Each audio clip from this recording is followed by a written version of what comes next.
Assalomu alaykum. Bugungi bemorimiz Hasanboy Yo'ldosh aka 1973-yilda tug'ilganlar, Damara tumanidan murojaat qildilar. Bemorimiz 7 kun avval daraxtdan yiqilib shikast olganlar.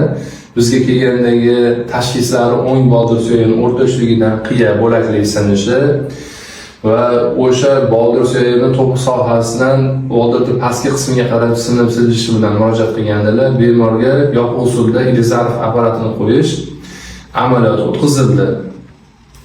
Bemorga o'zlarining fikrlarini eshitamiz. Yiqilib keldim, oyog'im qiyshayib, suyagi og'dan bog'iga o'tib ketgan edi. Shu fikrlarimga ming rahmat. Doktor operatsiya qildi. Chiqqan hech joyimni qimlatolmasdim. Chiqib mana bir kundayoq harakatlanib, cho'ylarni o'zim ichib, bemalol hojatlarga borib harakat qilyapman.